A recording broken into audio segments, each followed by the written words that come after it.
Assalamualaikum warahmatullahi wabarakatuh. Kami dari kelompok 8 yang beranggotakan saya sendiri, Eri Saswili, Ahmad Hendi Jayandi, dan Elena. Di sini kami akan membahas tentang sistem ekonomi.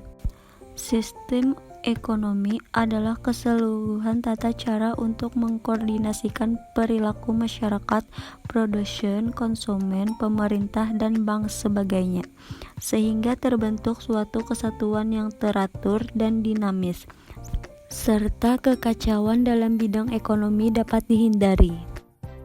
Faktor produksi. Faktor produksi adalah sumber daya yang digunakan dalam sebuah proses produksi barang dan jasa. Faktor produksi terbagi menjadi 4, yaitu salah satunya tenaga kerja. Tenaga kerja merupakan faktor produksi insani yang secara langsung maupun tidak langsung menjalankan kegiatan produksi.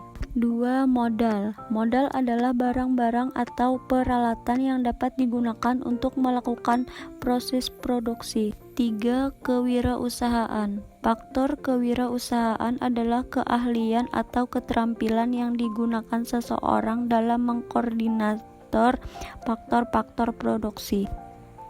4. Sumber daya informasi. Sumber daya informasi adalah seluruh daya yang dibutuhkan perusahaan untuk menjalankan bisnisnya. Saya akan menjelaskan secara singkat tentang bidang produksi. Yang pertama ada bidang ekstraktif. Bidang ekstraktif yaitu produksi memungut langsung hasil yang disediakan alam tanpa melakukan pengolahan lebih lanjut. Yang kedua ada bidang agraris, yaitu produksi yang mengolah alam untuk memelihara tanaman dan hewan. Yang ketiga ada bidang industri, mengandalkan hasil produksi agraris dan ekstraktif. Bidang industri yaitu produksi yang mengolah bahan mentah menjadi barang jadi, bahan mentah menjadi barang setengah jadi, bahan setengah jadi menjadi barang jadi. Keempat, ada bidang perdagangan, yaitu produksi yang mengumpulkan dan menjual kembali hasil produksi kepada yang memerlukan untuk memperoleh keuntungan. Yang kelima, ada bidang jasa, yaitu produksi yang membantu dan memperlancar proses produksi tanpa ikut membuat barang itu sendiri. Jadi, bidang produksi jasa tidak menghasilkan barang, melainkan hanya menghasilkan jasa. Fungsi distribusi. Yang pertama, menyalurkan produk dari produsen ke konsumen. Pendistribusian memiliki tujuan utama, yaitu mengantarkan barang maupun jasa dari produsen ke konsumen. Yang kedua, mempertahankan dan mengembangkan kualitas produksi. Proses pendistribusian memberikan produsen waktu untuk lebih fokus pada kegiatan produksi. Kegiatan pendistribusian yang dilakukan oleh distributor memberikan produsen kesempatan untuk mengembangkan kualitas produksinya. Yang ketiga, menjaga stabilitas perusahaan. Selain membuat fokus produsen atau perusahaan, aktivitas pendistribusian juga mampu mengembangkan saluran baru dan kesempatan bagi banyak orang, sehingga perusahaan akan lebih banyak menopang dan lebih stabil. Yang keempat, sebagai pemerataan perolehan produk di setiap wilayah. Semakin banyak distributor dari berbagai daerah, maka akan semakin banyak pula konsumen yang memperoleh produk.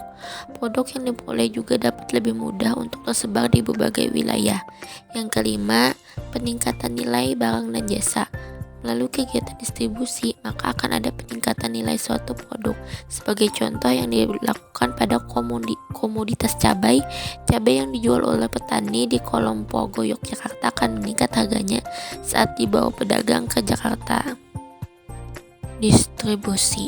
Antara pihak produsen dan konsumen terdapat perantara pemasaran. Keputusan perusahaan tentang distribusi menentukan bagaimana cara produk yang dibuatnya dapat dijangkau oleh konsumen. Perusahaan mengembangkan strategi untuk memastikan bahwa produk yang didistribusikan kepada pelanggan berada pada tempat yang tepat. Untuk itu, perlu adanya pemahaman tentang saluran distribusi yang tepat dalam sebuah usaha. Faktor yang mempengaruhi konsumsi. Besar kecilnya konsumsi yang dilakukan seseorang dipengaruhi berbagai faktor.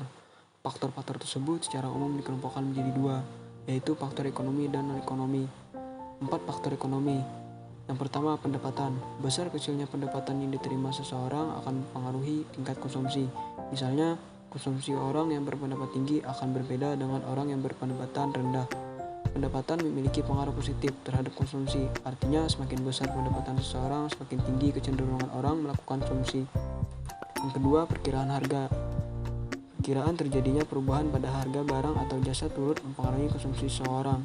Misalnya, ketika terjadi perkiraan harga bahan bakar minyak BBM di luar negeri lebih mahal daripada di dalam negeri.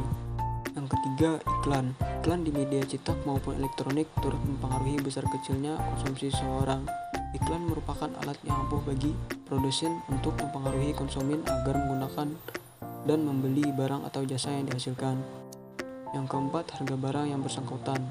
Ketika harga suatu barang mengalami kenaikan, orang akan cenderung konsumsi terhadap barang tersebut. Misalnya, harga daging sapi di pasar mengalami kenaikan harga. Akibatnya, orang-orang akan mengurangi membeli daging sapi karena harganya semakin mahal. 4 faktor non-ekonomi. Yang pertama, gaya hidup dan selera. Gaya hidup akan mempengaruhi konsumsi seseorang. Misalnya, model celana yang digemari remaja putra sekarang ini adalah celana yang ketat. Oleh karena itu, konsumsi remaja putra untuk membeli celana dengan model ketat akan meningkat. Yang kedua, selera. Selera seorang dalam melakukan konsumsi barang atau jasa berbeda-beda. Misalnya, ada orang yang memiliki selera mobil tipe minibus, alasannya dapat menampung lebih banyak anggota keluarga. Namun ada pula yang memiliki selera mobil tipe sedang dengan alasan kemewahan. Yang ketiga, adat istiadat. Adat istiadat di suatu daerah dapat mempengaruhi kegiatan konsumsi. Misalnya di masyarakat Bali memiliki kebiasaan pada acara-acara tertentu. Konsumsi akan janur untuk keperluan keagamaan dan meningkat. Yang keempat, jumlah keluarga. Jumlah keluarga akan mempengaruhi besar kecilnya konsumsi. Semakin banyaknya jumlah anggota keluarga, semakin meningkat konsumsi terhadap suatu barang. Demikian sebaliknya, jika jumlah anggota dalam suatu keluarga sedikit, konsumsinya pun akan relatif lebih kecil. Wassalamualaikum warahmatullahi wabarakatuh.